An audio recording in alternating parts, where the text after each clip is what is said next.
What is good, people? What is good, people? We are back. We are back with another show, talking Manchester United.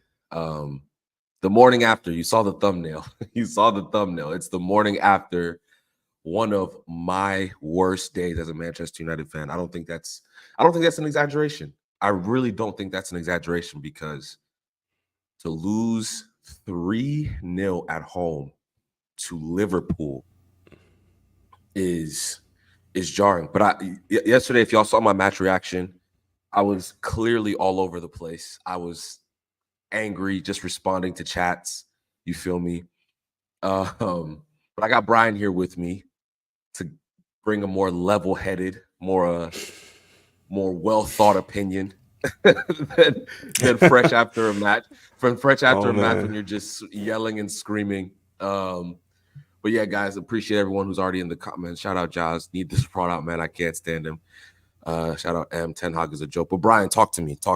How are you feeling? Man, I mean, I know how you're feeling, but where's your head out right now? What are you thinking? I think he needs to be sacked immediately. Like he needs to go. There's no point in waiting. Like his system, right? Well, no matter what he does, he always reverts to type on his system. That's the biggest problem. The same gaps in midfield persist. The same huge. Everybody was like, okay, we'll get De Ligt, we'll push our defensive line high. That's not happening. Our defensive line is still low. The gaps in midfield are still there. Our attack lacks cohesion. There's no cohesion in attack. You have a player that's supposed to link play, and yet, how many passes did you see between Xerxes and Rashford in that game? How many passes? How much link play was going on between them? Barely any. What are we waiting for?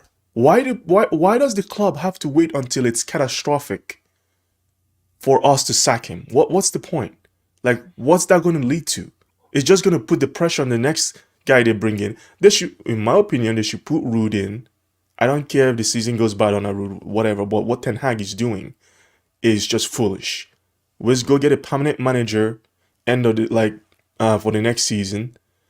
Whoever it is, if you have to pay out somebody, if you have to bring someone from another club, do it. This is Manchester United. We can't be having a manager that is bragging. He is bragging about winning FA Cups. He's bragging about winning Carabao Cups. He's bragging about it. Are people insane? Did you see that interview? Did you see the interview where Jesus Christ. He challenged the journalist and said, "What mistakes did you see?" I said, "Excuse me." Excuse me. First of all, that journalist asked a legitimate question. And this man had the audacity to say, "What mistakes did you see?" This is the issue. This man gaslights people regularly. I genuinely think he thinks that fans don't know what we're watching, and that is the most frustrating thing in the world. Before the first goal even got scored, Trent scored a goal that just very luckily got disallowed because Salah barely touched the ball. Casemiro gave the ball away at least 3 times before we conceded. Lisandro Martinez Bruno gave the ball away. Bruno gave the ball away. Lisandro Martinez gave the ball away twice. And he's talking about what mistakes did you see? Is he having a laugh? Does he think we're stupid? Seriously. He thinks we're stupid. And this arrogance thing really went to next levels after the FA Cup win. Like, he went to unforeseen levels of arrogance, saying, I can go anywhere and win trophies. If they want to sack me, they can do it. I don't really care. Like, I'm like, does he know the club he's coaching? Like, being Manchester United coach, yes, requires a certain level of confidence in yourself, but also humility. You need humility, okay? Because you are in a privileged position. It doesn't mean anything to win an FA Cup. As Manchester United manager, we spend more money than most clubs will ever see in a lifetime. 600. He has spent. I saw this yesterday. He has spent over. I've been saying 500 million. He has spent over 600 million pounds as Manchester United manager. 600 million pounds.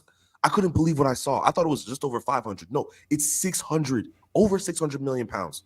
And we're sitting here, he's sitting here talking about FA Cups and Carabao Cups. Bayer Leverkusen went undefeated in the league last year. How much money did they spend? Do you see Xavi Alonso coming out after a loss and saying, bragging? I went undefeated last year. You can't challenge me about my tactics or anything. Like, I'm just like, Brian. Jesus. Hansi Flick has been at Barcelona for 4 games. 4 games. He's playing with kids. He's playing with kids. He just routed a team 7-0. 7-0 with one signing to his name. They signed Dani Olmo. That is it.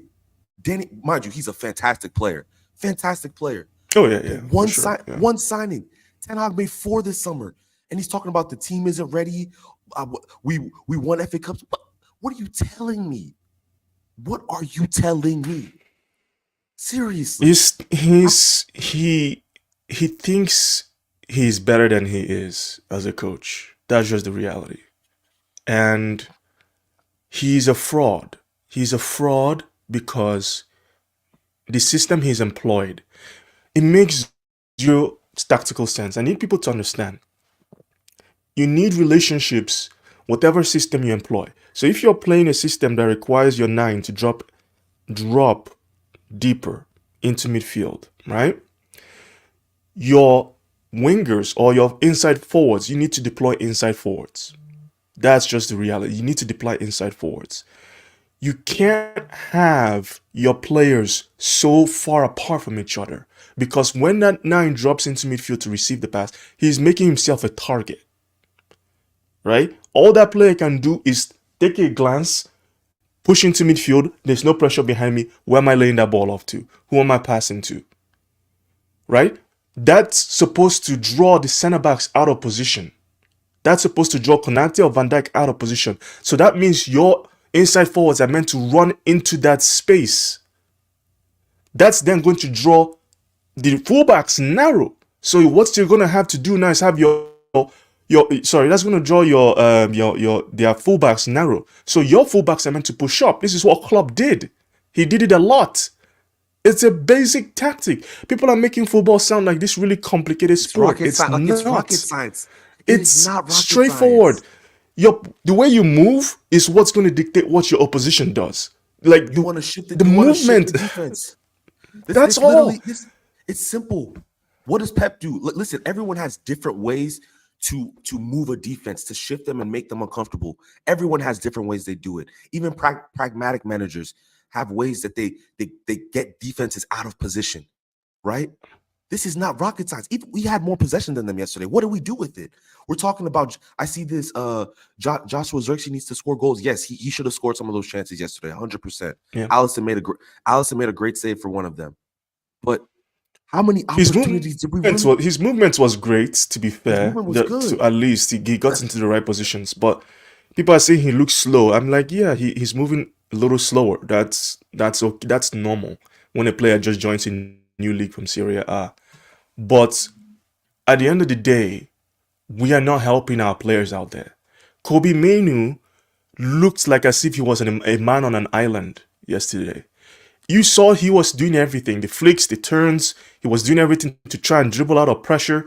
He had like 3-4 men on him every single time. I'm like, where's your other midfield partners? People were like, get Collier on. Okay, I was like, cool. I knew what he was going to do. Again, Collier was in the other opposition pitch winning headers at the edge of the opposition box. What are we doing? Do you see McAllister doing that? It's foolish. Like, it's absolutely do people foolish. need us to lose 5-0 back to back before they decide, okay, yeah, this guy should get sacked? Why do you need it to be so horrible? What are you so scared of? We've lost to two rookie managers. We've lost to a 31-year-old and a man who just started in the league for 3 games. This is his third game, and and his third game, and he found Old Trafford easy. Liverpool, it was. I don't even think they didn't sweat. They were smiling, having a good time. There was Olays in the 60th minute. In the Do 60th minute, we were hearing Olays. you know the Like, worst thing is that he didn't even start our best forward this season. He didn't start Ahmad. our player of the month, and you know what, this, I'm tired of the fan base. I need to come for the fan base too, because there's people in the fan base that are, they overcomplicate this thing. Oh, well, tactically, I think he didn't drop Ahmad. It was tactical, right? We have Xerxes playing, so Oh man. we need people who can stretch the pitch. Brother, sister, Marcus Rashford is not good enough. He should not be starting. It's that simple. Simple. Like, why are we open? And people talk like Amad Diallo is not direct. As soon as he got into the game, he had the most touches in the opposition's box in 10 minutes. Probably had the most dribbles completed too. In I don't 10 know. I minutes, haven't looked at his numbers. Brian, he did it in 10 minutes. Marcus Rashford apparently running in behind. Garnacho running in behind. What did they do? What did they do? You know, this isn't even how you run him behind. Like, did anybody watch the game between Man City and West Ham? You saw how West Ham set themselves up to counter with Kudus and whatnot. You don't just counter by, hey, wingers, run into brick walls, okay? And we're going to hopefully hit a long ball and hope you, like we're playing, it's like we're playing NFL. It's like we're doing touchdown, throw the ball, and we're going to hope you can beat your man for pace and somehow, like what are we doing? This is not how you counter teams. You set traps. You set traps. From kickoff, we push everybody. All right, 6 players, go forward. Boom. Casemiro, even though you're not known to be a progressive passer, hopefully you can find one of them in space. What are you doing? Like, it's the most amateurish setup I've seen by a Manchester United manager. Like, even David Moyes was not this stupid. It's so amateur. Think about it. We play with, and this is another thing people don't understand. We were playing with 5 attack-minded players on the pitch. We have 3 strikers, Bruno Fernandes, who's an attack-minded player, Kobe Mainoo, who likes to get forward. That's 5 players. 5 players. You should never have more than 3 players on a pitch who are thinking this way. You need balance. You need other people who understand positional awareness. And we're playing with 5 play. It's like you're playing JV or Sunday League, where you play with 3. You'll play with 3 strikers and 2 number 10s. And where do they do this in top level football? No other team does this. No other team does this. And I said it last week. We can't play with Bruno and Mainoo in midfield. It's not possible. It doesn't work. It's not possible. Do people understand? It's not going to work. You're gonna kill one of them, if not both of them, at the same time. Let me find this tweet for you. Let me find I can't do it, man. Listen to this. I genuinely cannot. Bruno Fernandes, by the way, everyone who says that Bruno Fernandes is not an issue, man. Everyone who says Bruno Fernandes is not an issue. Listen, everyone says, oh, he just needs the midfield needs to be built around him. Bruno Matic Pogba, Bruno Fred Pogba, Bruno Fred McTominay, Bruno Casemiro Eriksson. That's probably the one that worked the best. Bruno Casemiro Fred, Bruno Casemiro Mount, Bruno Casemiro Mainoo, Bruno Ugarte. Now it's going to be Bruno Ugarte Mainoo. I promise you, it's not going to work. I promise you, it's not going to work. We've played so poorly that we've made Eriksson look like a scrub. Even when I watched him in the Euros, he was Denmark's best player. He looked good. He's the only one in midfield that was smart enough in Ten Hag's first season to stay in position and not run ahead like an idiot. But everybody else is doing it, and it's like you're seeing Bruno. It's like that transition where he had Rashford, Zexi, Garnacho, and he went for the most difficult pass. He went for oh my days. He could have just laid it off wide. He could have just given it. I think it was it Garnacho that was or Rashford? I think it was Rashford, Zexi. All of them were running into space, but Rashford was the hardest pass to hit. Yeah, and he went for that one because he thinks he's KDB, and I'm like, why would you go for the 5% pass? Why would you do that? That's not I'm sorry, people. That's not creativity. Creativity is high volume and low efficiency is not creativity. Yeah, you're creating. You might be creating the most chances in the league or whatever. But if you're giving the ball away at an equivalent rate, that's not creativity. It's not creativity. What did he do yesterday? And I asked myself this question: when has he really performed in big games? Okay, FA Cup final, cool. But I remember some terrible Europa League semifinal performances, some terrible cup performances, some terrible league performances. We've seen 7-0 with him in the team, 6-2s with him in the team, 5-0s with him in the team, 3-0s to Brighton, 4-0s to Brentford with this same guy in the team. And everyone is saying it's not his fault. We've changed all those different blowouts I've mentioned. There were different players around him. He is the central figure, and people say I'm crazy for pointing that out. He's not good enough. You see, He's not good enough. People will not accept it. They are waiting to United have this perfect team. There's no manager, maybe outside of Pep. I don't know even Arteta if he has a perfect team. I don't even think Slot has a perfect team. But their systems are strong enough to make their players look good. Our system makes all our players look bad. Tell me one player that doesn't look bad in this team. Everybody looks bad. Martinez looks drunk. Martinez looks awful. About it. Hey, listen, we might need to talk about that. By the way, we might need to talk about that. But listen, I said this last season. I said Martinez, I like him. He's aggressive, but it reminds me of when Man United had Gabriel Heinze. He is not a long-term center back pairing for us. He's a good defender, but he's not. He's a player you bring him 1 out of every 4 games, and you give you a man of the match performance. But Man United fans are so attached to players. They're so attached to coaches. When you say things like this, they think you hate the player. No, I don't hate the player. I've just seen my club have squads, deep squads. When we had Rio, we had Vidic, we had other defenders. You get what I mean? Like we've had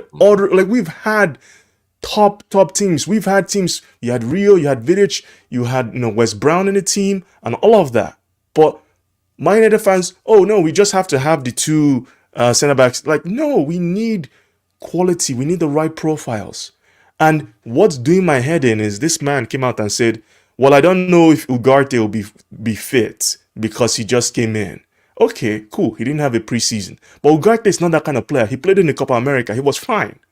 Right, and if you know the Copa America, you need to be like ultra fit to play. It's war. Like Copa America, but this is the thing. Is like I feel bad for Ugarte. I'm letting you know that for a fact. Oh no, I know. There's already fans, and I heard so many pundits saying yesterday, "Oh yeah, Ugarte is the player they needed." Which is, listen, I'm not as big of a fan as you are, but I like him. I don't dislike him as a player. But if people think he's gonna come in for Casemiro and then magically things are gonna turn around, you're just kidding yourself. You're just kidding yourself. It will be better, but it will be a case of because Ugarte puts in so much defensive volume, it will help. Right? He makes a lot of tackles. Again, this is why I say the profiling of Ugarte makes sense because in one sense he's doing so much off the ball that it's going to help the team, right? But the problem is that it's also going to look like when we had Fred sometimes, where he was had to be everywhere, and sometimes that led to his performances not being that good, maybe on the ball.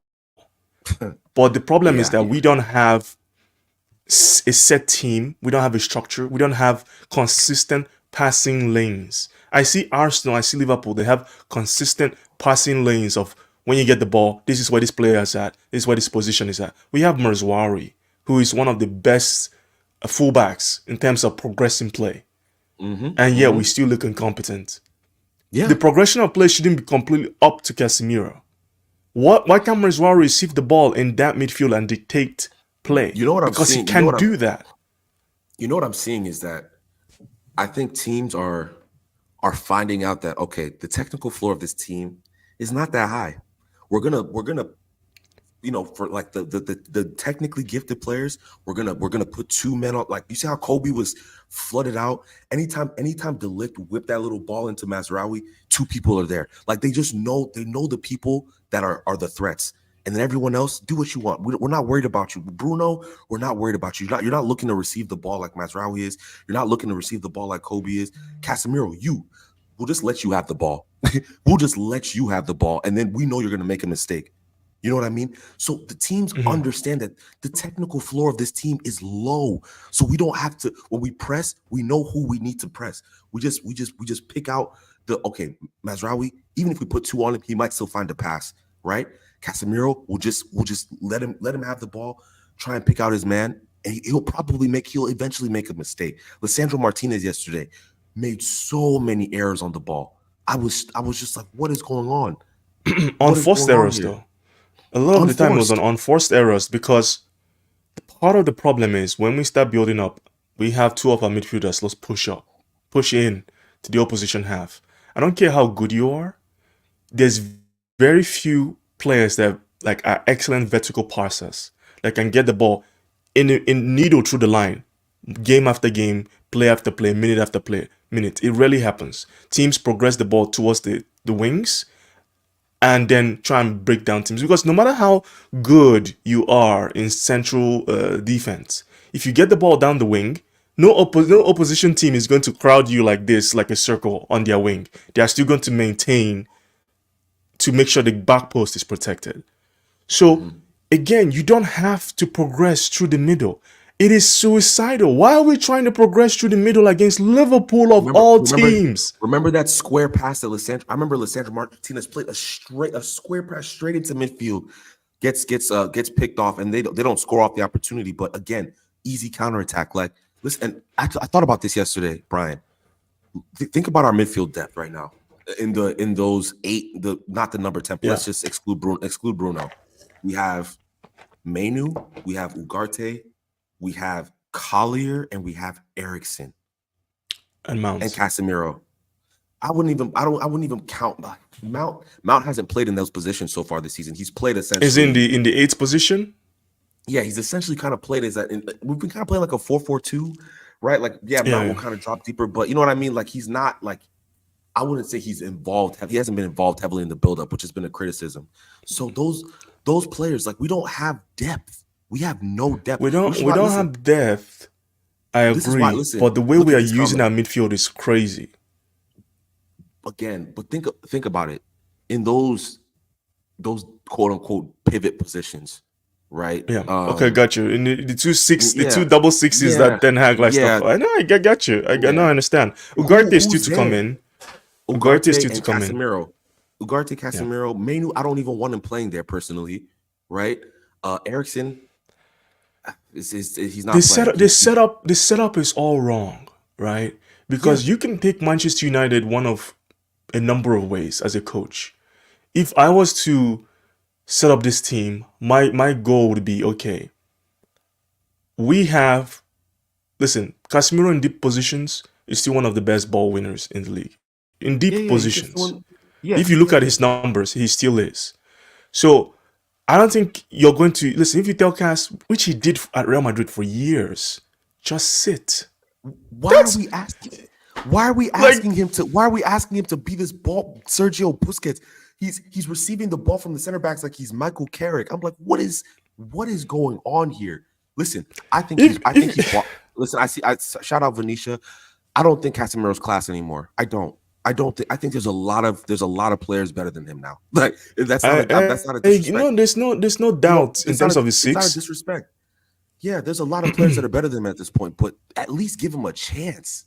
Give him a chance. Like, give him a chance. You can't ask him to do something. He's never, mind you, his first season, he got asked to do that, and he did it really well.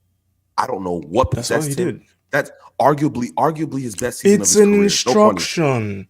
Do you know what it looks like to me? It looks like a player has been told to do X, and they know they're not good at doing X, right? But he's doing it because the coach said so. That's what it looks like to me. That's why he looked like immediately it goes wrong. You can see he puts his head down because he doesn't want to be doing this. He doesn't want to be doing this, but the manager is asking him to do it. You get what I mean? The It's manager is crazy. asking him to receive the ball like as if he's Busquets. And then Like to make it worse, Casemiro. then after the match, he said, "Oh, we lost because of individual errors." Why are we? Why you need to ask yourself, why are those individual errors happening? Why is Casemiro in that position in the first place? Like he's some some technical, like he's Frankie De Jong or he's Zubamendi or he's Rodri. What are we doing?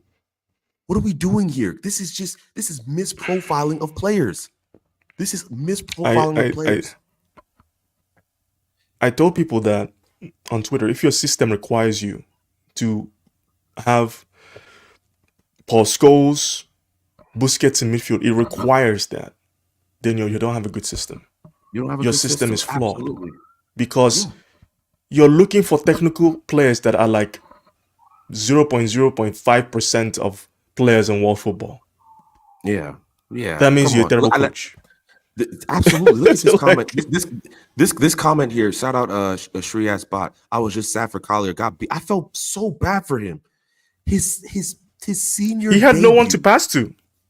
His He senior had bro. no one to pass to in midfield. His senior debut. Ten Hag. That's so like to put that kid in that situation, bro. To start his He had no career. choice. It's just He no. he Play had no Erickson, bro. choice. Don't I don't think don't do he that to the stood kid. up well enough, Take but he had no choice because of how bad Casemiro was. But no, again, but it's you know his what? system that's doing this. That's the thing. But the thing is, he's asking Collier to do an impossible job, right? Instead of Yeah. listen, I thought Casemiro was awful, and I said he should have been hooked. But in hindsight, it's like, wait, take off Marcus and bring in Collier so we can provide some shape, get some shape in midfield where we're okay. If Casemiro wins the ball back, he looks over. Okay, Collier's next to me. I win the ball back, Mainu's next to me. So we have some form of balance. You take off Casemiro, you bring on Collier to do what? To do what against that midfield? It's again, it's a case of the manager stumbled onto a formation that helped him last season. Right? We didn't have Hoyland get benched. He then started playing 4 or 5 midfielders, right? And the team looked semi okay. But this man doesn't understand that the minute he puts in a striker who doesn't have a midfielder's mind, forget whatever Zexi says is a 9.5, he's a striker, right? He's not going to track back like a Mason Mount. He's just not. The team is going to look exposed immediately. And Bruno, forever leaving gaps in midfield. That's Forever. just the truth. That's who he Forever. is. There's He's people who really just going to always be. There's people that really think he doesn't unbalance our side. Like there's really He people who always think that he does. does not. Come on, man. Why do people? Why is it so easy for us to get played through in mid? Like people, I think a lot of fans love Bruno Fernandes, and I think a lot of fans love Kobe Manu. But why haven't people asked themselves why if we have these two excellent midfielders apparently, right? We have these two. One of them has been deemed world class by a lot of our fan base, and then the other one is this up and coming superstar. No, it's the DM. It's Casemiro's fault. It's just We just need a Casemiro's good fault, right? DM. We just need Ugarte's gonna fix this, right?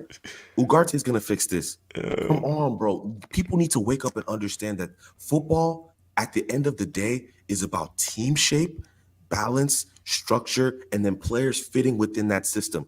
Bruno is a luxury player. Let me let you know that right now. He's a luxury player. He's not someone. He's a Paulo Dybala. He's a who else could I mention? Just one of those type of players that you just he doesn't add balance to any team. You know what How I'm saying? many Like times? I'm just asking people to look at this, right? When you see other teams attack, do you see 6 players in attack? The only time that happens is when there is settled possession. You have your opponent camped in their team, like in their half. That's the only time you see that. But we are just starting to play out. Then we have a line of 6 players in opposition half. I saw this constantly last season. You see Rashford, you see Mount, you see Bruno, you see the striker, you see the right winger. All in the opposition half. And in our half, we'll have our two center backs, maybe Casemiro kind of there in the middle, in between them. Then our fullback, one of the fullbacks enter midfield. And then you see Diogo Dalot make this insane suicide run from from whatever fullback position is to get on behind of a Onana kick. What kind of tactics is this? I don't even see these tactics in FIFA. It's not even there in freaking Football Manager. What kind of tactics has you having your fullback make a run from defense to make a run in behind? Who does that? I have never seen that in football in my life. It's never been done. Like, this guy is pulling out tactical plans from the depths of hell. Like, I've never seen a manager do this before. It's insane. Our best PMP player who can help protect against transitions is being made to run like an idiot from fullback to striking position. And people think it's, this is smart, this is intelligent. What are we doing? We should have Diogo Dalot should always be in defense to help cover us against transitions constantly. That he's good at it.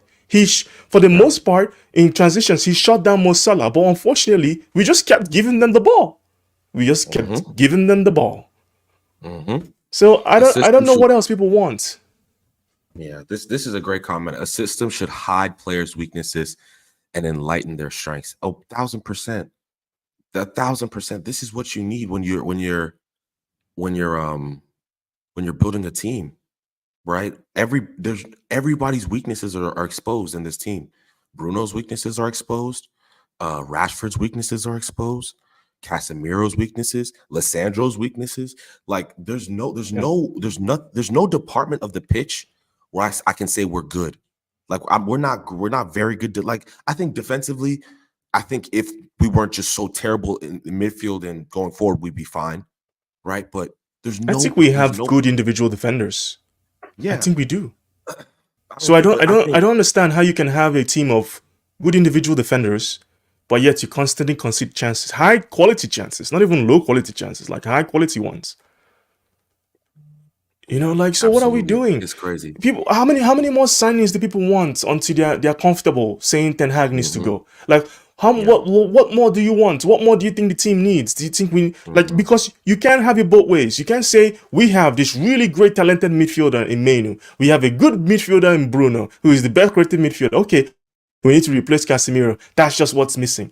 If you really think that, then you are beyond naive and you are gaslighting yourself. You are taking a hit of gas and gaslighting yourself because you don't want to see reason. Like, I see this on Twitter every day. Like, fans they think that Ten Hag is suddenly going to morph his bald head into a Scotsman and he's going to have a funny accent and talk like Sir Alex Ferguson. He is not Ferguson. He is never going to be Sir Alex Ferguson. He's not going to win us a Premier League. I thought about this.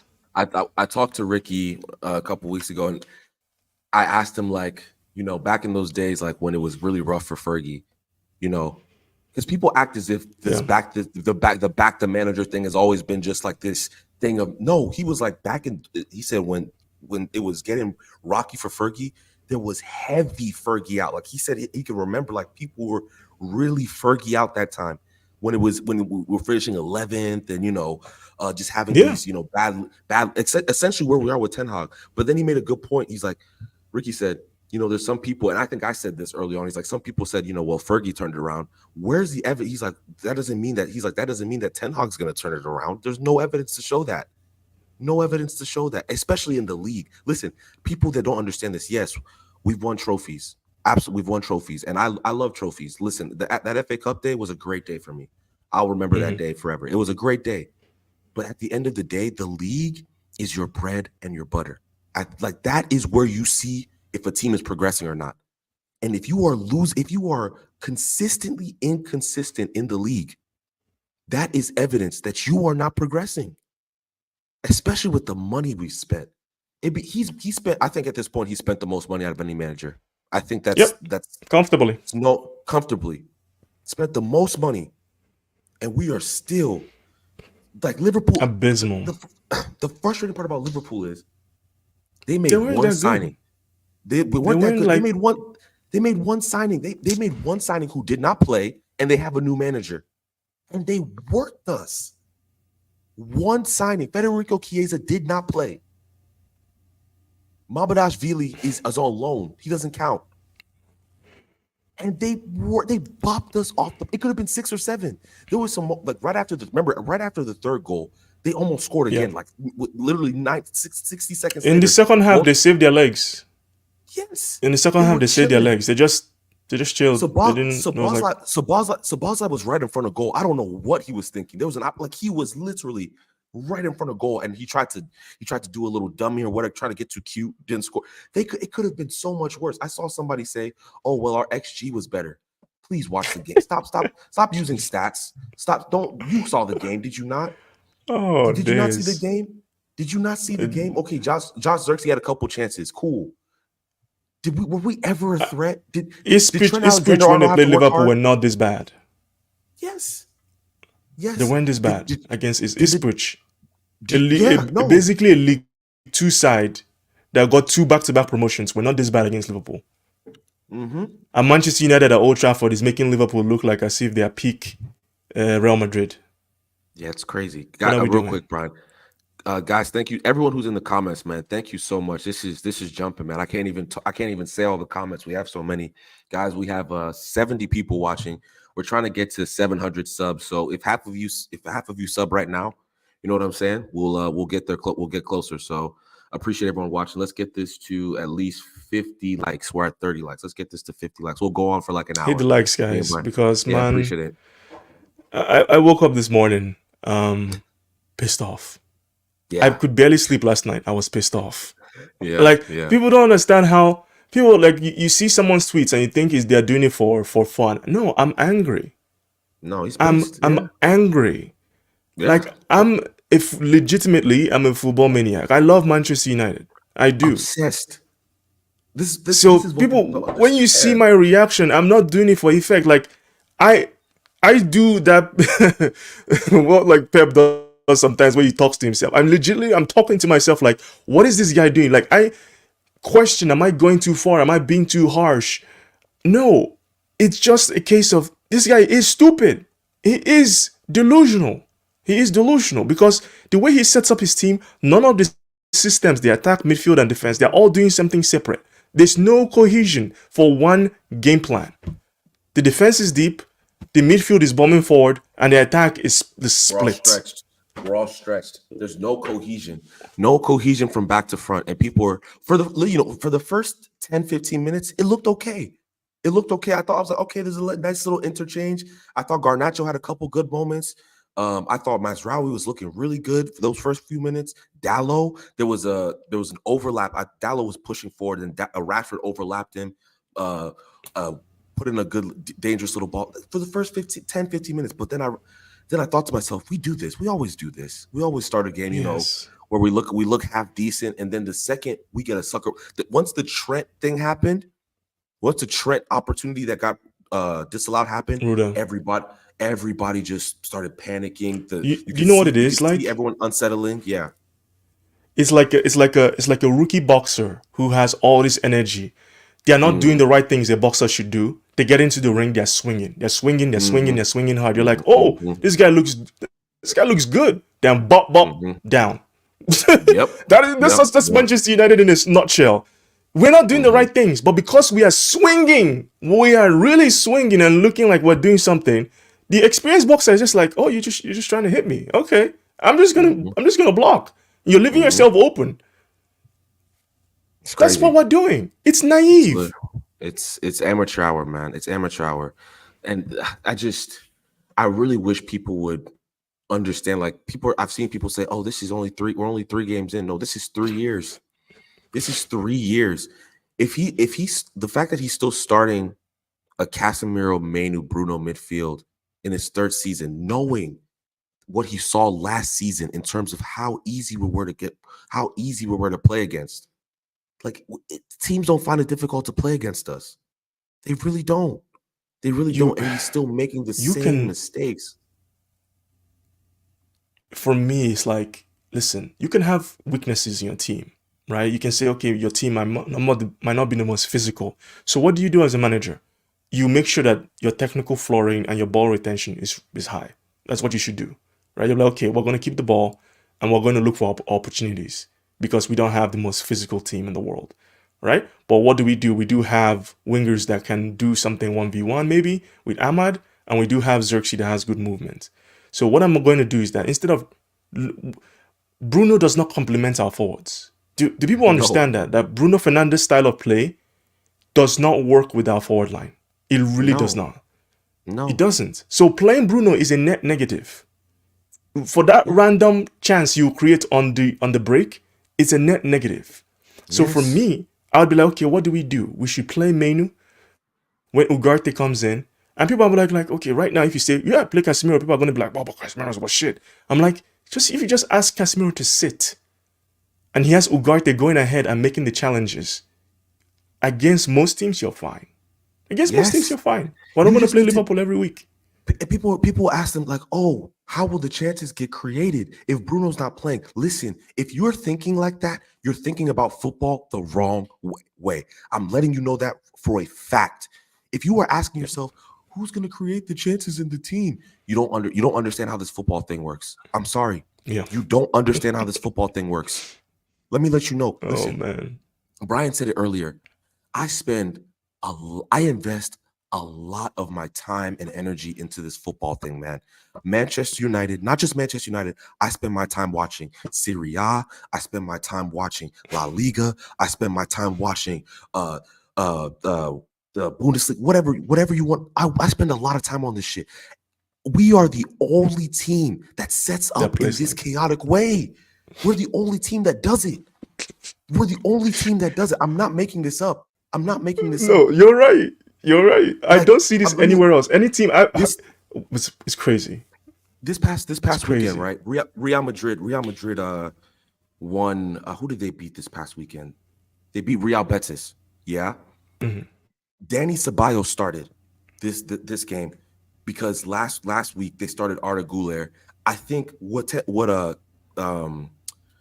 Ancelotti was Ancelotti. thinking in his head is listen, I love this young kid Güler, but we need some grit, we need some toughness. Danny can get about the pitch better than Arda, and they looked better.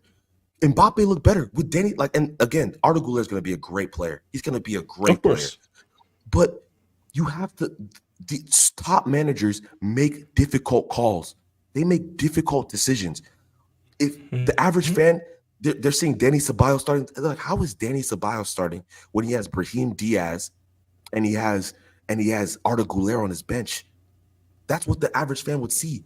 But what I saw was a team that had a bit better shape, and because of that, they played better, and Mbappe looked better. Pe- Like, People forget one of the things that killed us in the mid 2000s when we went into Champions League under Sir Alex Ferguson. We were playing two in midfield. We were playing Scholes and Roy Keane. And guess what happened to us in the Champions League? We were getting bopped by yes, because they're average playing with teams. three. Playing with three. We're playing with the So three. when people come out and tell me, oh, we just need to have these really world-class technical players. Listen, we were getting destroyed with Scholes and Keane in midfield in Mm-hmm, Champions League. We were going out in the group stages mm-hmm.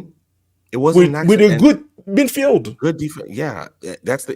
You know what's interesting is there's a game we lost to Borussia Dortmund, a Champions League semifinal. We lost to Borussia Dortmund in the 90s. And if you Yeah. look at the teams, we had way better players than them. We had way better players than them. But what did they have? The midfield. They had the midfield balance Balanced. right. It was just they just had a more balanced team. That's it. They just played with an extra midfielder. And people think this is just rocket science. Oh, one extra midfielder made the difference. Yes, against Yeah. Roy Keane and Paul Scholes, two of the greatest players I've seen in my life. Just add one player, one average player. Look what happened. And you fast forward to our 2008 Champions League win, right? Mm-hmm. When we started bringing in playing three midfielders, Jason Park Mm-hmm. adding to the midfield, Anderson coming into the midfield, Yep. Fletcher Yep. coming into the midfield. It helped us. We dominated teams like Inter Milan. We were like wiping the floor with teams because Yes. our midfield was balanced, but then we had a great attack and great defense. I don't think we'd have looked as good if our midfield was unbalanced, regardless of how good our team was. Because some of those games, even though we looked superior, it ended by a 1-goal margin, 2-goal margin. Like, these are the little things you do as a manager. You understand, okay, this is where I messed up. And Ten Hag has not done this. If the only way for me to be like, okay, maybe Ten Hag is thinking, because he's not going to do it, is he drops Rashford, he drops Bruno. Yeah. Hoff, what are these? Somebody drop the Andy Mitten quotes so we can put them up. Mods, if you can help me out with that. Somebody help me drop those I want to see those Andy Mitten quotes. Yeah, I think I saw it earlier. He said that Casemiro was unhappy last season because he feels the tactics is exposing him. Of course it is. Which is not wrong. Of course it is. He's absolutely. Did you see his wife? Did you see his wife post the trophies? Of course, because people think that players are stupid. Players are not stupid, man. You think he's not going home to his wife and telling his wife, this manager is killing me. He's killing me. He's an idiot. I would be saying the same thing to my wife. Like, what are we talking about? Come on. Like, you think, bro? You think players don't? You think players don't talk to their wives? Come on, man. Listen. He got booed. Casemiro got booed yesterday. Let's be real. And he made mistakes for the 2 goals, no doubt. Yeah. But everything else around him is awful. Shite. It's awful, and it's the man. People are saying, "Oh, people are gonna blame the manager for individual errors." Yes, I am. Yes, I am. Absolutely. I'm absolutely gonna blame the manager for individual errors. Why is Casemiro playing by himself in the six? In midfield against Liverpool by himself? What are we doing? It was essentially 3v1. Bro, Ryan Gravenberch, Sabat, they looked so. Bro, Ryan Gravenberch, by the way. Oh my days, he looked good. Sabazla yesterday looked like a world-class player. Why is every Ajax player that is currently not playing for Ten Hag looks good, but so the ones that Ten Hag has, right? I don't understand. Kudus looks fantastic. Gravenberch looks fantastic, right? Like then they come to Manchester United, they look like shite, bro. It's crazy. It's crazy. No, man. I'm so done. I'm so done with this guy. Come on, man. How many subs are we on, people? How many subs are we on? Oh, we're on 637, man. Let's get to 650. Let's get to 650.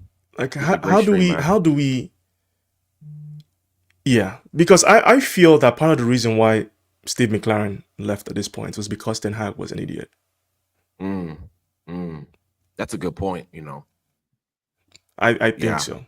Because in the first season, you saw how we set up, right? You know, disciplined mid-block. We had the 2, and then we had Bruno playing the 10. That completely flipped on his head the next season. How does that happen? How do you go from one system to something completely different the next?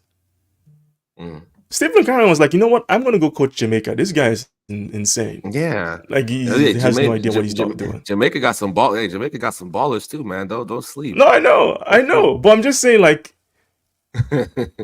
he was like, what's the point? Yeah, I know. Ten Hag is being stubborn. He's being incredibly stubborn. And he thinks his way is going to work. It's just not. Yeah. Not in the Premier League. Yeah. You're not going to out-muscle teams like that in the Premier League. Who do you think you are? Like, are you kidding me? Come on. Villa have one of the best midfield when it comes to strength and everything, but they're still playing McGinn left wing for balance. For balance. Do you think Emery is stupid? Right. My God. People. This guy's playing chaos. Literally chaotic football. We every game we play, it's just a toss up. We're just guessing. We're just guessing. There's no balance. I like this one. Big up Casemiro's wife. Yeah, that was funny. The tactics didn't force him to pass the ball right to Liverpool players. Listen, let me explain this, my guy. The reason Casemiro is not good in that position. The reason I'm blaming the manager is because you need to profile your players correctly. You feel me? If you know that this man is not good on the ball, why is he playing by himself in midfield? Why is he looking to his left and his right? And no, like, come on. There's no one there. Even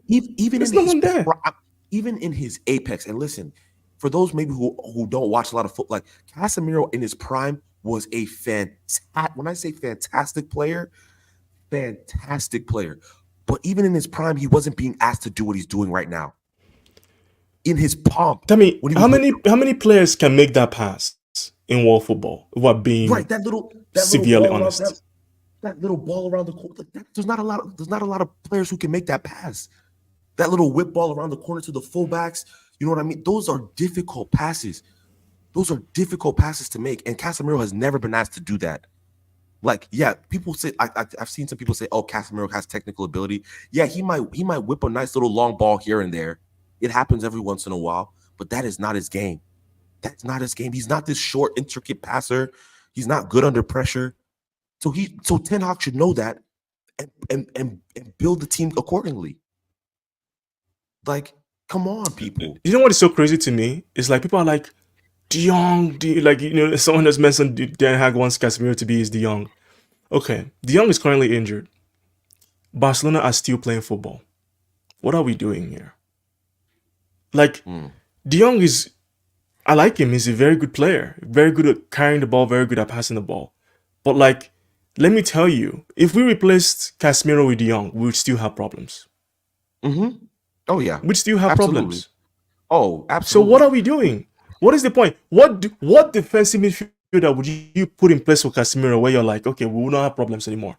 People are like, okay, yeah, you should put Rodri. If that's your thoughts, then you're not thinking. I'm sorry. If you need the best player in the world to get you out of a bind, then you're probably not doing something right. Listen, I hate to say it, I think Rodri's probably the best player in the world right now.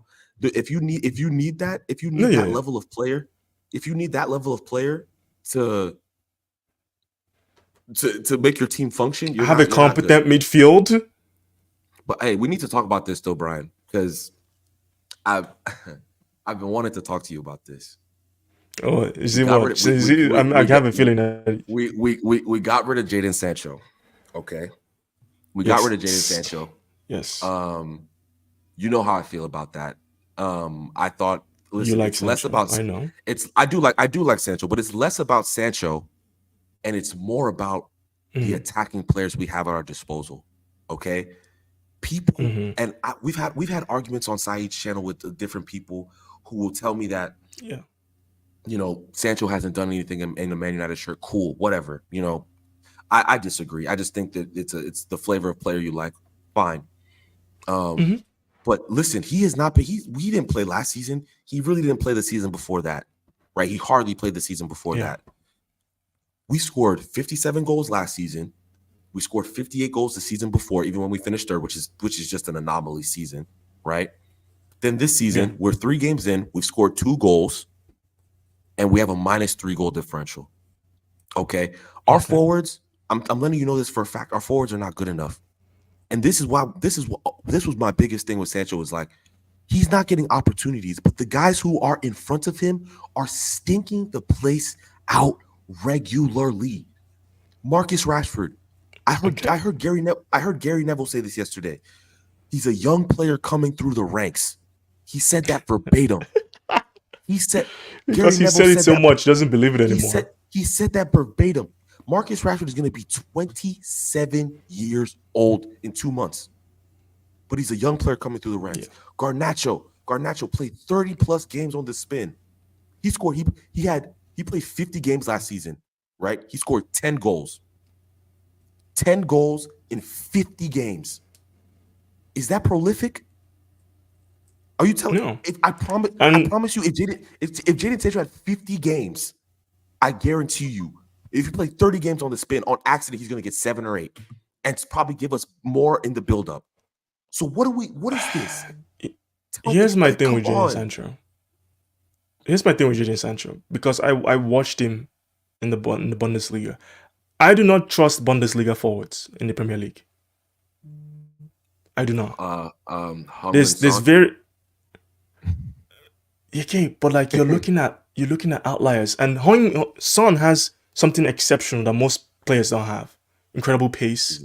He's actually deadly with 2 two-footed, Underrated and player. He's a great. I know. that makes him a rare he's breed. I know. He's an anomaly. He's a great player. He's a great player. He's a top player. He's an anomaly, and people will be like, but Haaland is just a monster. Just a monster. He could do this in any league. I'm listing the that's fair. I'm listing the anomalies. No. I like the But KDBs, the Haalands and all these things. They are rare types of players, and they can do it in any league. But Sancho is a system player. If you just watch the way he plays, he's a system player. He's not a player that's going to stand out regardless of systems. And for me, when I watch Manchester United and I watch the way Premier League teams operate, I just knew he was not going to work here. So when I said, yeah, we should sell Sancho, now if he goes to Chelsea and does decently, I don't think he's ever going to hit the heights he hit in the past. I just think he's never going to be that player. Those were world-class numbers. Those are world-class numbers, and he was doing it in the Bundesliga. I'm not saying he's a world-class player. Yeah, I'm not saying he's a world-class player, but those were world-class numbers. Yeah. And for me, for what we're paying him, he's just not going to work. So for me, it's like, okay, let's cut our losses. Let's go. Let's cut our losses. Let's save the wages. Let's go for a winger that can actually start for us, and we don't have to ask questions of if or if why not. did we just get Sterling on loan? Why did we just get Sterling on loan? Well, I suggested Sterling, and I was apparently public enemy number one. People called me crazy. People called me crazy when I said, listen, I love Jadon. I don't want Jadon Sancho to leave the club. But if I know he's leaving the club and I can get Sterling on loan, not to buy, on loan, Mm-hmm. he would walk in and be our second best winger. Somebody argue with me right now. Who would he you really think Marcus Rashford's better than Raheem Sterling? Do me a favor. He's not better than Raheem Sterling. Garnacho is not better than Raheem Sterling. Like let's get. Do you know what? Is the fan base sometimes just doesn't think. And listen, I'm not perfect. Yeah, I get things wrong regularly. But like, of course. When I can see that, I called out Marcus Rashford a long time ago. I said this guy is out here walkout. I said this in 2017 or 18. And I was like, I still have the tweet. And I said, this guy is our Theo Walcott. He's not ever going to be a world-class player. We are wasting our time with Marcus Rashford. And back to say that back then, when he actually looked like a decent player, for me, it's a case of he wasn't well-rounded. He didn't score a lot of headers. He wasn't good taking the ball on his chest. He wasn't good with his back to goal. Like, there are different things you can say, okay. When you saw Benzema play when he was young, I remember when Benzema played us in Champions League, you're like, this guy can do pretty much everything. And then have pace and strength, like, you're done. This is a world-class player. That's why Sir Alex Ferguson tried to sign him. Yeah, so at the end of the day, that's what Manchester United need for their forwards. Man United are like, when you're on the level of like a Real Madrid, when every team in the league wants to beat you, you need your forwards to be complete. That's what Sir Alex Ferguson understood towards the end of his tenure. It's like, wow, I need players like Wayne Rooney. I need players like Robbie Van Persie. You look at the strikers he was bringing in. It was like, you need complete players. Yeah. We're still. So for me, it's like, instead of Rashford, and it's like, for me, I was like, okay, this is one of the reasons why I was like, we should sign Cunha. And people are like, Cunha? I'm like, if you watched him, he's a complete forward. Look at Liverpool's forward line. Mo Salah, Jota. Now you can say Diaz is maybe one of the lesser complete players, but they want to sign a left winger long term. We'll see who they target.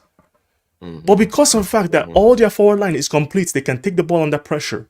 They can receive the ball back to go. They know how to run in behind. They can score headers. Even when Liverpool were at their peak, Mane, Salah, Firmino, complete players. We are trying this is Manchester. When you are that good, when you don't have a Pep Guardiola, you need that. Pep can make most things work. 99% of things work. This was my issue with letting Sancho go. Is like, yeah, go ahead. He's the one player in our team that not the one. I think Ahmad can do the same. But slow the game down. Like slow the game down. Help in possession. Help in build up. We have no build up players. Garnacho not great in the build up. Rashford not great in the build up. Bruno not great in the build up. Like all of our attacking players are. And then people said, "Oh, we have Xerxes, so Xerxes can just knit things. Everything. Xerxes, listen, you can be this tidy number 10 who drops deep. If you're linking play with people who don't understand link up, what are you doing? What are we doing here? Like, let's be real. Like, let's be real. It makes it hard because I just think long term, letting Sancho go is the best thing to do. Yeah, because I he would have had for himself, his career, and also for us, because we are still going to persist with this chaos ball manager, regardless. INEOS are not going to sack him; they're going to wait, right? And it's best for him. I rate him not as highly as maybe some people do in the fan base, where they think he's like, his technical flow is good and everything, but like the kind of players are like players like Kudus, Matthias Cunha, who like they can power pass players. Their technical flow is high and they're still really strong on the ball. That's what I love my Manchester United players to be like. The flary type players that get the ball and pass it and all that stuff, that's nice and everything. But when you're playing Real Madrid in the Champions League final, when you're playing against Manchester City at the Etihad, when you're playing these really tough teams, that little flary thing ain't gonna work, because they have top of the line defenders. What are you gonna do when you have Sergio Sancho running at Rudiger? You need players who can power play. You need strength. You need everything. You need complete players. And for me, Sancho is a technically gifted player, but he's not complete. That's just it for me. And for me, I don't want to sign any more of those kind of forwards. That's why I didn't mind the Xerxes signing, because he's strong, but he's not the fastest. So is he complete? He's okay. I just think he's so much better than the players that are playing in front of him. I'm sorry. No, I agree. But that's not. But listen here. Hard. I know, but I that's what listen. I think it was best for Sancho to go. I think the deal actually wasn't awful the way it was painted out, because we have was a $9 million loan fee plus 25 mil plus 350K off the weight. Like, and they're paying most of his wages, so yeah, it's okay. So it's an okay deal, right? But listen, Chelsea's I thought Chelsea were going to be a direct rival for us. Listen, Sancho is going to play for them. I promise you, he is going to play for them. Like, he's going to get game time. Like, Madueke means to an end. I'm sorry. He had a hat trick, means to an end. The likes of Nkunku. I just don't know. We'll have to see. Listen. I think he's as inconsistent as them too. Sancho. Don't think so. I think he's just like the forwards they have. The only world-class forward, the player they have in that team is Cole Palmer. Yeah. That's the only world-class forward they have. So for me, I'm like, I don't know. Like, we'll have to see. Like, I'm curious to see this Sancho experiment at Chelsea, because Maresca doesn't strike me as a manager that's going to coddle him. He's not going to coddle him. If he doesn't train well, if he doesn't perform well, he is going to eviscerate him in the media, because he's already done it to his other wingers. He's already called them out. So for me, that was the wrong move. He should have gone to Juve. I thought he should have gone to Juve too. But I think he wanted to go back home to London. You know what I mean? That's why for me, it's not the best move. No, I agree. I think Juve would have been great for him. I think Juve would have been great for him, but he has to learn a new language. It's not as.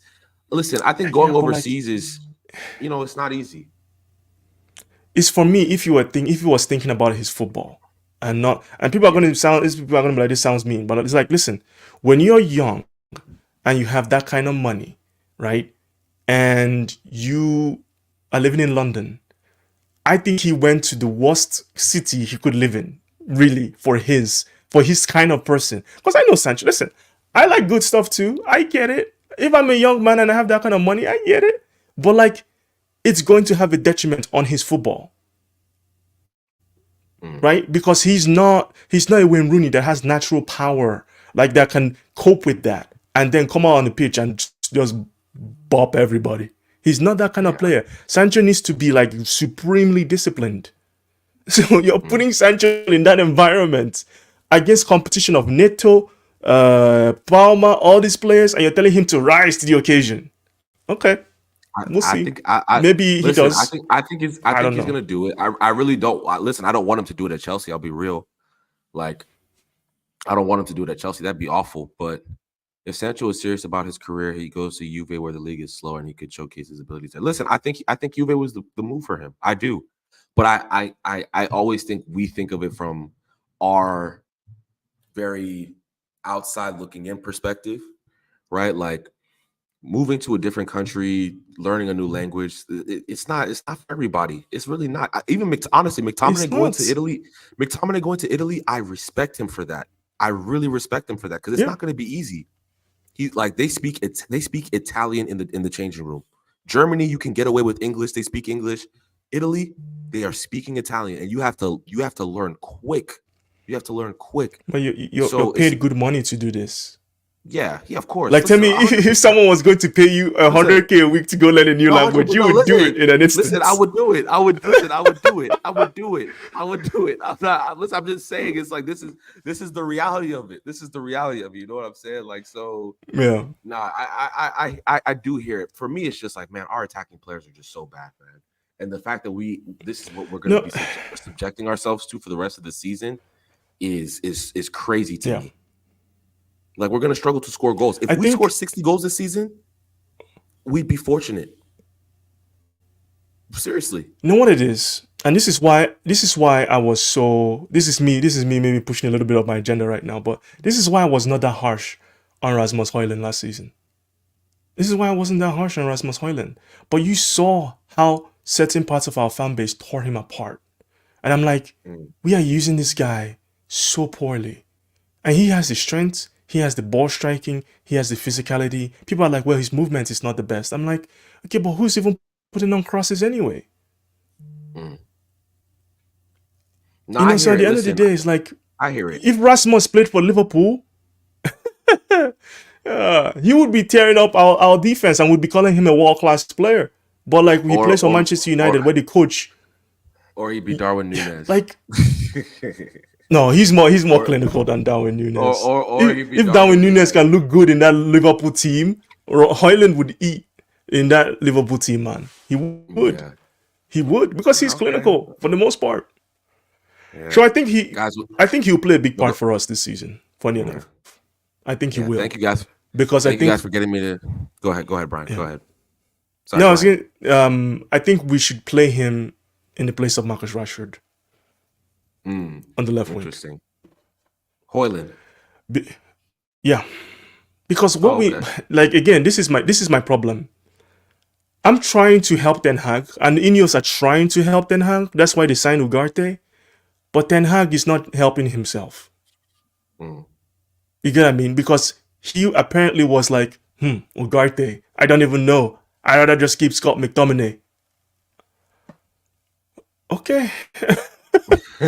So they forced him. They forced him to sell McTominay, and he's come out with this quote of saying, "Well, I don't know if Ugarte will be fit." I'm like, what are we doing here? The guy's man. a joker, He man. said he's not This Harry. guy's a joker. He said he's not Harry Potter in a press conference, man. Jesus Christ. He's saying he needs magical powers to fix Manchester United. He said he's not. This man is a joke. Like, it's like, bro, how much money, how much players, like, let's look at the start. Look, first of all, let's look at the starting lineup yesterday. I want to just go through the starting lineup again really quickly. Mazraoui is his player. De Ligt is his player. Yep. Martinez is his player. Yep. Onana is his player. Casemiro he bought. Garnacho he brought through. Mainu he brought through.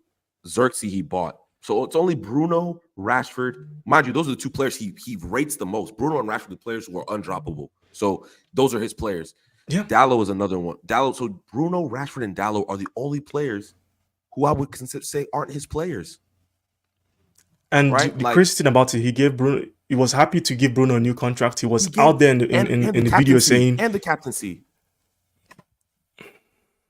Like, he gave Bruno the captaincy. So what does he mean? I'm not Harry Potter. I don't have like what? 616 million spent in 3 years. My lord. You know what it is? That team is good enough to play good football. Yes. I think we finally approaching the first time, I think, under any manager where we have a team good enough to play better than what we're playing. And right now we're playing insane football because the tactics does not I've suit never the seen squad. it. I've never seen it.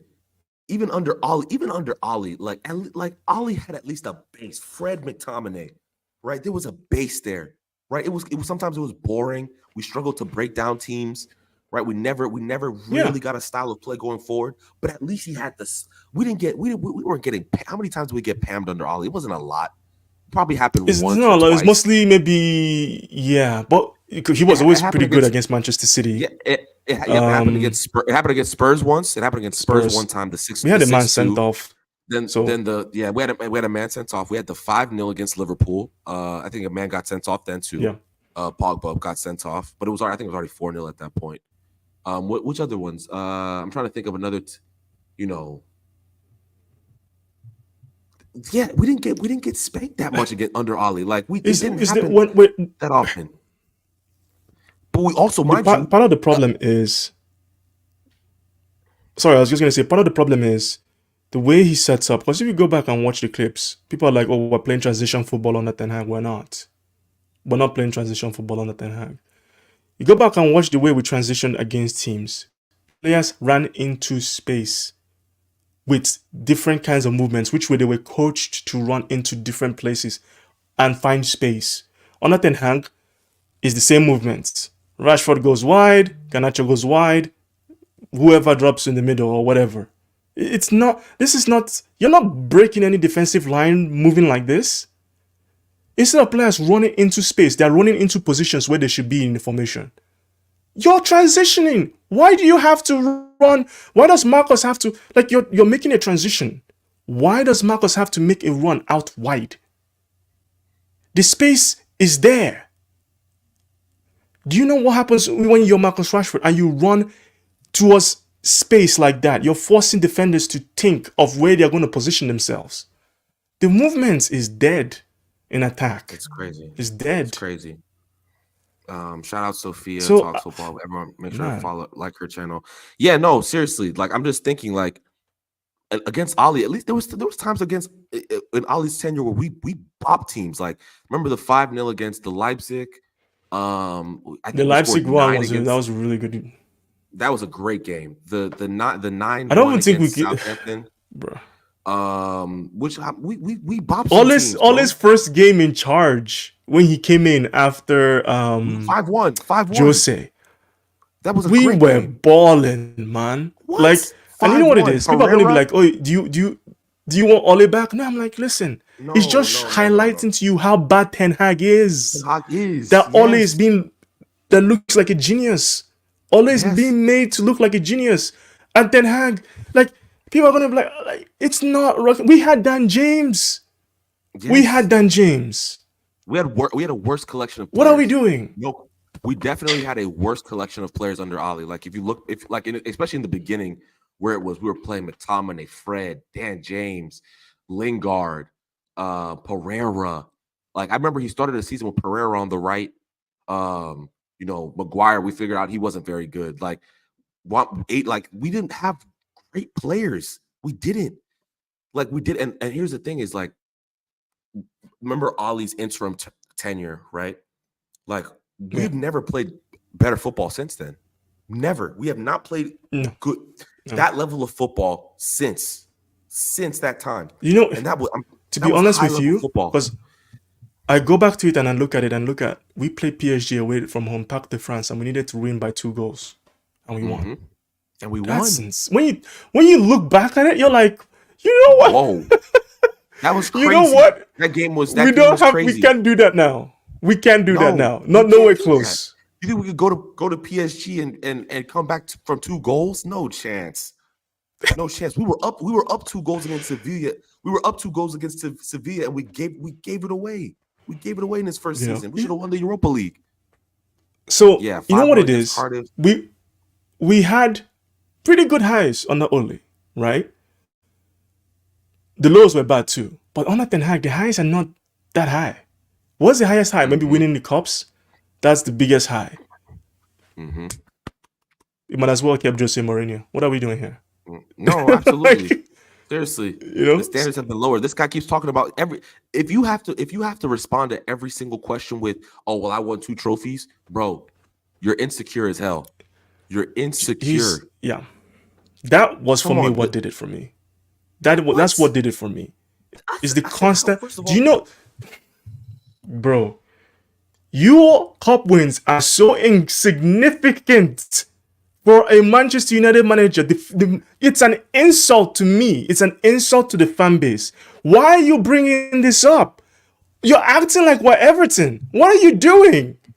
I right, won some cups as Manchester United manager. What? Who gives a shit? Like, honestly, like, what are right, you right, doing, right. He thinks we're he bro? thinks we're he thinks we're a cup team.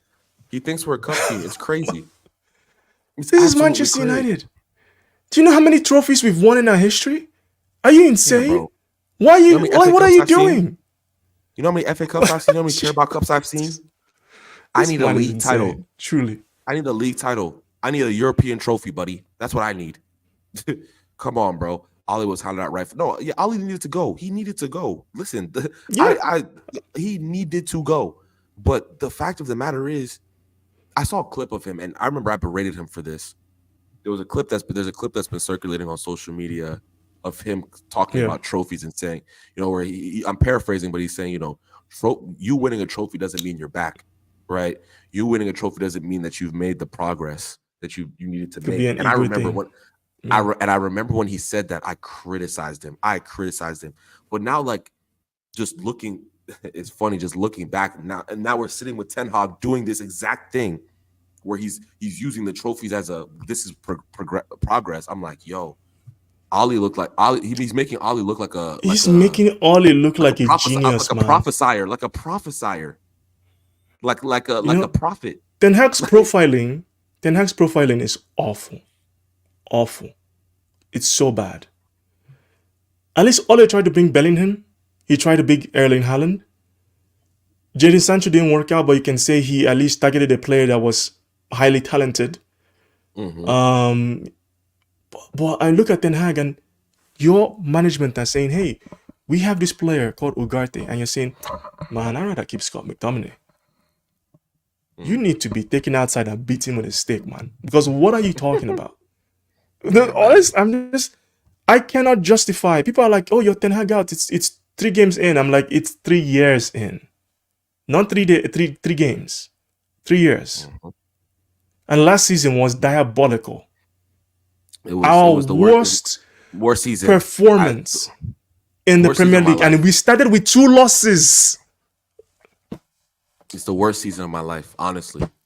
It's the worst season of my life. Can we pull up our fixtures so that people can just see where? Yeah, let me. I want people to see. I wish. Gotcha. I wish. I don't have. But I'm in LA. Just let me no double let me pull up screens. in my phone. Yeah, I'm pulling. I'm pulling up on my phone, and I'm going to tell people where did they see the wins coming from. Next game, Southampton. Then we go away to Crystal Palace. Then we play Spurs at home. We play Villa. We play Brentford. We play West Ham. We play Chelsea. And we're in November now. Then November 9th, we play Leicester at home. How many teams do you think we're going to beat? I don't know. I don't know. I think Southampton, we'll get, okay. How about I think we'll get Southampton. Crystal Palace away will not be easy. Spurs away will not Ain't be happening. easy. We're getting bopped against Crystal Palace.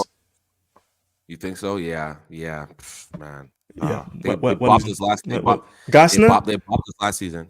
Yeah, bro. Tottenham at home. It's gonna be tough.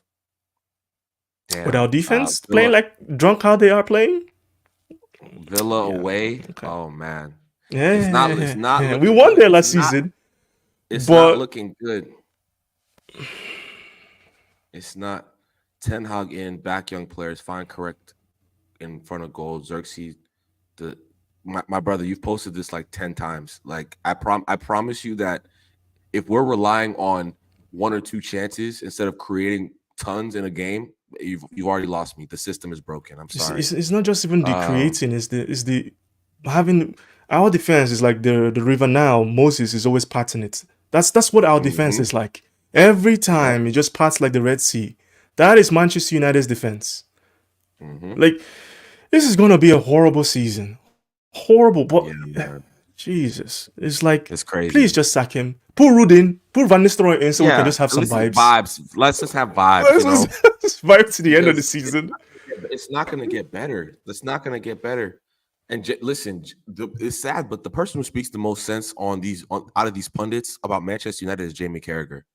This guy speaks the most sense about Manchester United. The Manchester United pundits. And I hate it so much. Right. I do not like Jamie Carragher gets on my nerves. But when he talks about Manchester United, he's the only one that's objective. He's the only one that's objective. He said INEOS made a mistake by not getting rid of this manager after the FA Cup final. It's a fact. It's a fact. Listen, I still think INEOS had a very good transfer window. We did over 20 deals in one window. I can't remember the last time we did that. 20 deals is a very, ins, outs, ins, bringing down the wages. Like, all those things are good. Listen, I'm here for that. But when it comes to like this manager decision, people were writing. There was fan groups writing letters to INEOS. Oh my days! There was listen. What are we? For those fans, those fans who are writing letters to INEOS, you guys are enemies of progress. You guys are enemies of progress. Seriously, truly enemies of progress. Because why are you writing letters to INEOS to keep a man just because he won a trophy? To be fair, they wanted to sack him. Louis Van Gaal. Yes, of course they wanted to sack him. They wanted to sack him after the Crystal Palace results. And I think they just couldn't get the man they wanted. And I think it might be a financial reason. That's what I think. Because I think we had to pay Ten Hag out. And maybe the person we want, we had to pay money to get them. I think it's financial. That's the only reason why we kept this guy. Which is unfortunate.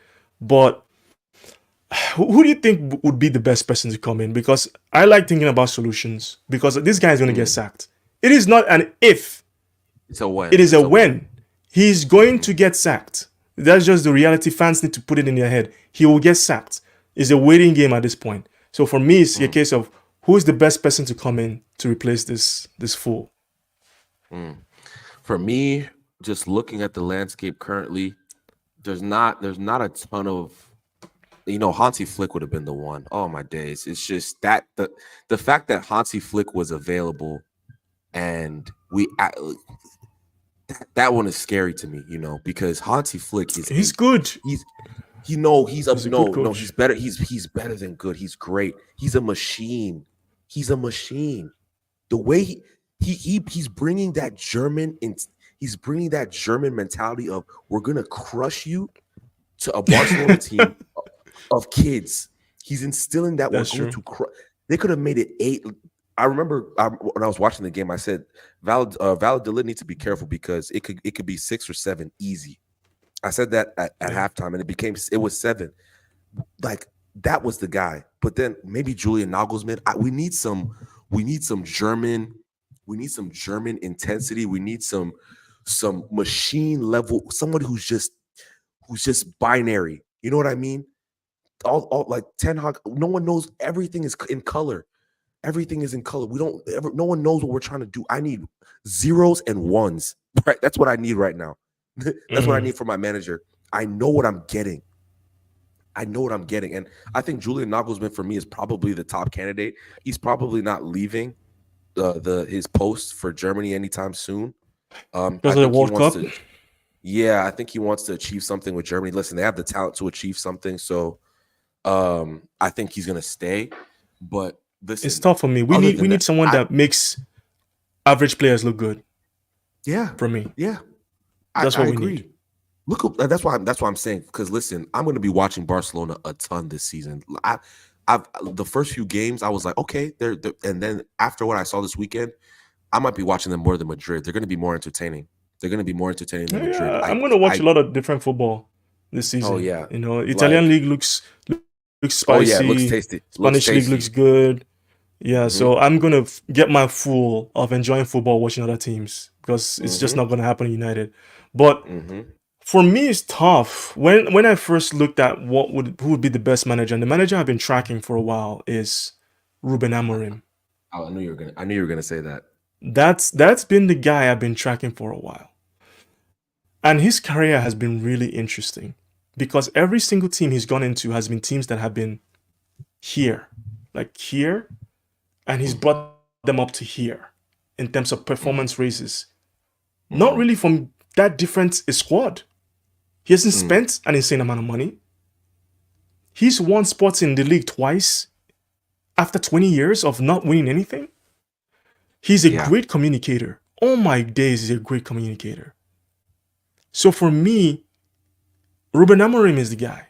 Now it's going to cost a lot of money to get him out, right? About 20 million pounds or 80 million euros, something like that. We already have Ugarte, who I love, that he coached. You know, there are some players in that squad from that I think he can bring in. The Danish DM, I don't want to butcher his name, Hurjemand or something like that. Oh yeah, that I yeah, think yeah, yeah. who can come in and be our 6 next to Ugarte. I think he'd do great work with Kobe Mainu. So for me, Amorim would be the guy because we need something different. Amorim is different. Yeah, he speaks fantastic English. He speaks fantastic English. He speaks multiple languages as well, which is a good thing. Now, my only worry, right, is he continues this love with Bruno Fernandes. I don't want that. Listen, I've told myself any manager that thinks Bruno Fernandes is a net positive to the team, I'm questioning you. I'm sorry. I'm questioning you. There's no team that Bruno Fernandes lifted us from a 7th place team to like a 5th and 4th place team, right? When he first got here. I'll give him that. But since then, we have finished in 7th. We finished in 7th and we finished in 8th. And we finished in 8th. Our scouts said he gives away the ball too much. Manchester United's scouting team we've paid a lot of money for said we give away the ball too much. But we panicked in January because we were having a poor season and went to go buy him. They were right. Yeah. He does. So we need a different kind of player in that role. I think Mainu needs to be in and out of the squad because he's young. You can't put everything on him. We need to let him develop properly. The pressure we're putting on him, by the way, we're gonna do what Barca did with Pedri when just run him into the ground. You know what I mean? Like Barcelona did that with Pedri, and Pedri's body began to just so many injuries early. And I worry for Pedri. He's a top player, but he's accumulating a lot of injuries, and he's not even 20. Is he 21 yet? I don't even think he's 21. So yeah, I don't want that same thing to happen to Kobe Mainu because he's an all-action type of midfielder, right? He has a ton of ability, but we need to protect him. We absolutely need to protect him. I agree.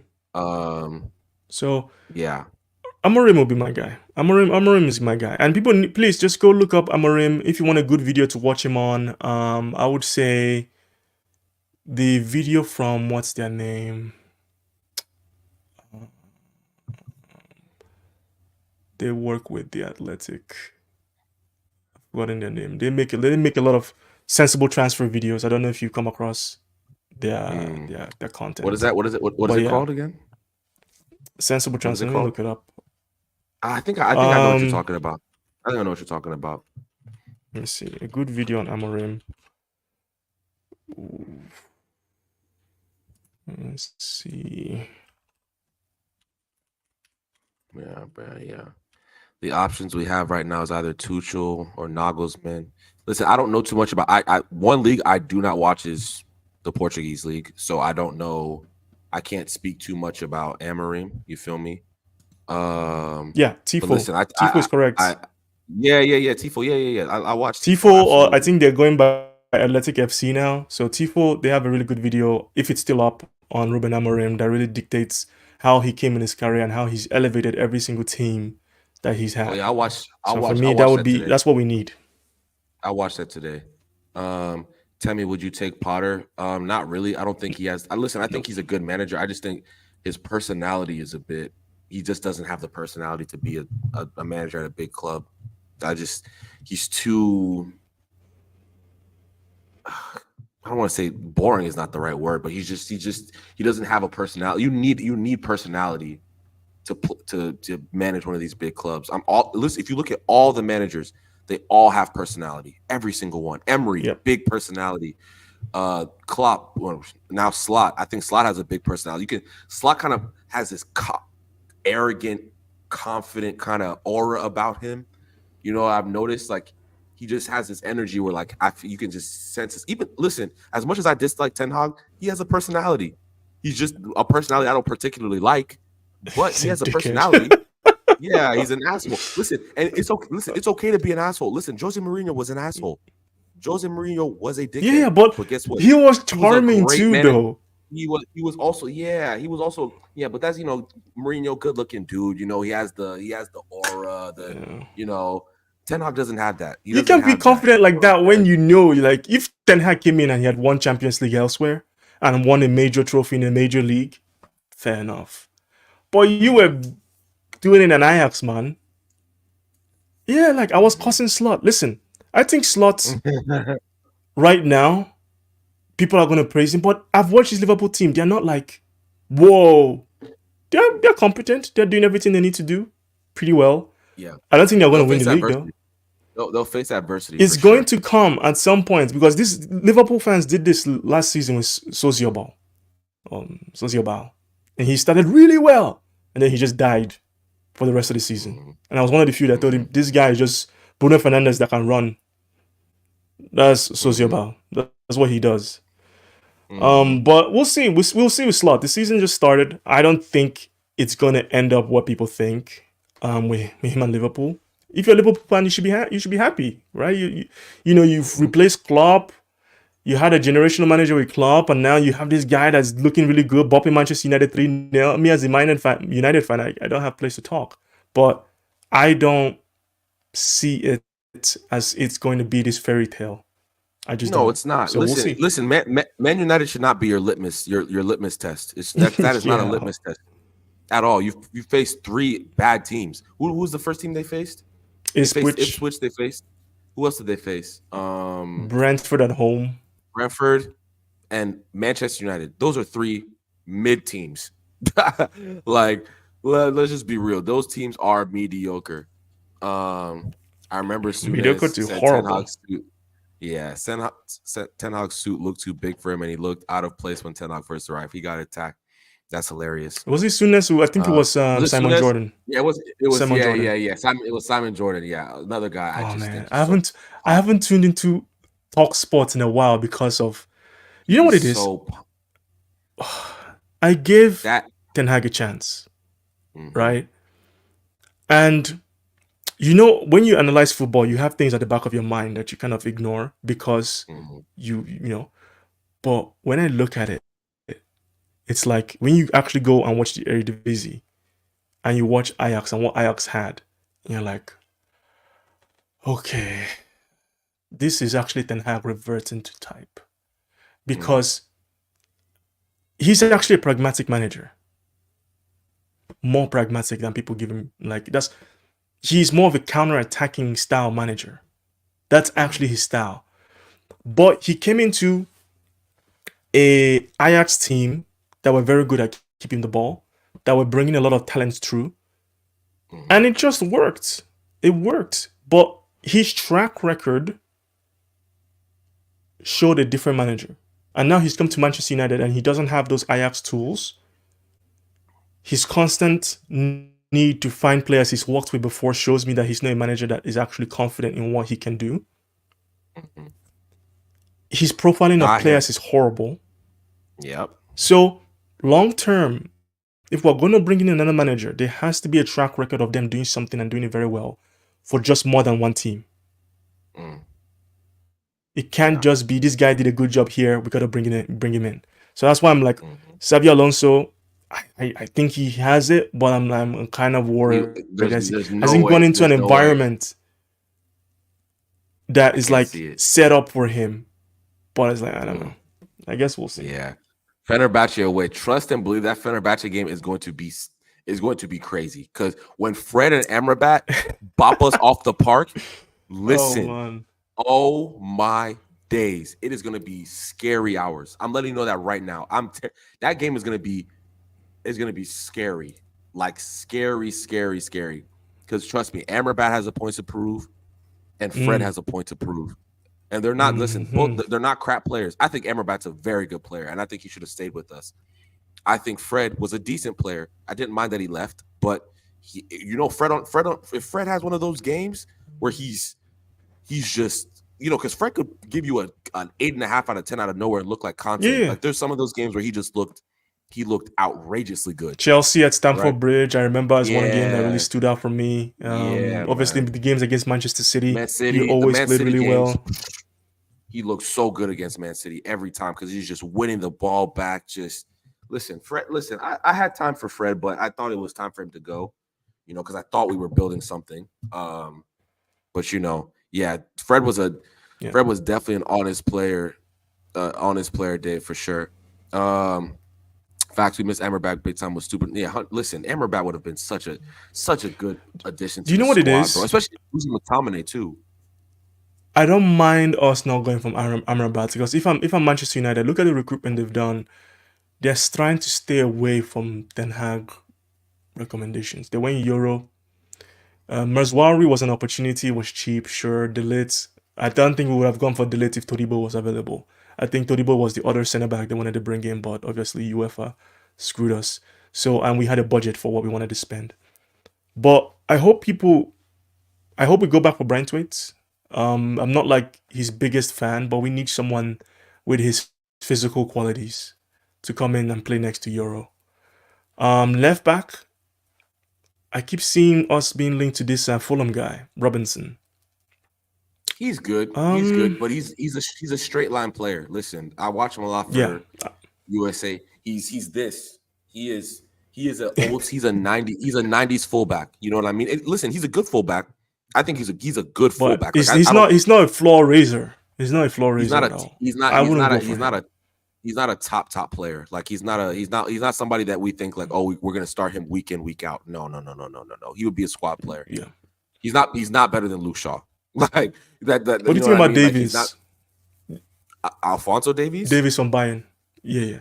Oh yeah, he's a top player. Like listen, he's a top player. I think he's the type of player. I think he won't be playing into his mid 30s at the top level, right? Because I think once his athleticism wanes, once his pace goes, once he loses that yard of pace, he's gonna be a much worse player. But he has that, and Davies is one of the 5 best left backs in the world. There's no argument for that for me. But can we afford him? Listen, Madrid are gonna go get him. That's the thing. Madrid are gonna go get him for free. Yeah. So I don't know. I know you like Nuri again as a player for left back. I do like that. I love him, but it's like you'd have to play him you have to really. He's like Trent in that. Like I'm not saying they're the same type of player. You have to be the most advanced. Yes, they're very defensively weak. But Nuri, listen, there's not a lot of left backs that have that type. There's not a lot of left backs that have that level of feet, bro. Like when fullbacks entertain you, you know that you truly entertain you. You know you need to go pick up that player, bro. Like fullbacks, generally fullbacks, Teo Hernandez. Teo Hernandez is not entertaining to me. Like he's an excellent fullback, but he's not gonna jink you. He's an athlete. He's not gonna jink you and do all these bro. Nuri is a wavy baller. That's what this channel used to be called. He is a wavy baller. Like I would take Nuri in a heartbeat. Or that young He's on the list. He's on the list. I Bournemouth, think the Bournemouth fullback. I really rate him. Kirkes. Yeah, I really rate him. Yeah. We'll see, man. I'm not. You know what it is. Long term, I'm not worried about Manchester United. For the first time in a long time, I'm not worried. I think long term will be okay, but for the short term, it's gonna hurt like hell. So for me, I'm hoping INEOS don't let this run too long because I think it's pointless. I feel they put contingency in place with Ruud van Nistelrooy, but I don't think they plan on making him the long-term manager. No, he If has you to ask prove me, himself. I think He has to they prove put himself. him in there to, okay, if this each thing doesn't work, we have someone who was put in as Of, caretaker of course, of course. Do quickly. you think Ten Hag would have brought Ruud van Nistelrooy in by himself? No chance. No, no, No no. chance. Like listen. This is a very awkward situation for Ten Hag because he knows, like they stripped his backroom staff away and brought in their own backroom staff. Where do they do that at? Come on Yeah. now, like and then left the manager, in And place. when you're arrogant like Ten Hag, do you know what that does to someone like Ten Hag? It only makes them more stubborn. It's only going to make him more like, I'm right and you're wrong. So I don't see him lasting. I really think if we lose the next game, Southampton, a relegated team, yeah, I Yeah, don't know. bro. I don't think they'll Yeah, wait long to pull the trigger. man. Hopefully. Yeah, guys, we had a great stream. I'll wrap it up. I don't want to go past 2 hours. Brian, Yeah. I appreciate you, my guy. This was necessary. I needed this. I needed this Me too, man. morning therapy session. The sun is shining on me. I'm getting some good sun. I'm feeling good, man. Guys, I saw some people say they want this to be weekly. Guys, I'll try and get Brian on as much as possible, man. He's a great football mind. I think our conversations are the good thing about me and Brian, we don't agree on everything. So you know what I Yeah, mean? But yeah, we yeah. agree on this discussion today, though. Absolutely. So this was an easy one. But yeah. I wanted to say vitamin. You're right, but I couldn't say that. I couldn't say Pause. that. For Oh yeah, no. major. I almost said it, but no, I couldn't. But no, appreciate it, guys. I'm sure we'll get to 650 hopefully by the end of the day for people who rewatch it. But Brian, I'll try and Yeah. get you back next week as always. We'll try and make this a consistent thing. But for the rest of this week, guys, it's gonna be less football content. It's gonna be Oh, NFL yeah. content. Yeah. It's gonna be NFL content. The NFL season is starting on Thursday. So for those of you who are football fans but want to learn about American football, I'm telling you, this is the channel where you can start because I got some big hitters coming on the channel to talk AFC previews, NFC previews. We're doing a betting show this week. We're doing a Ravens. Well, I'm a diehard Ravens fan. The Ravens got the first game this Thursday versus the Chiefs, so it's gonna be crazy. I cannot wait. So yeah, man, it's gonna be a good week on the channel. So make sure to hit the like button, hit the subscribe button, and we will talk soon. Deuces, people.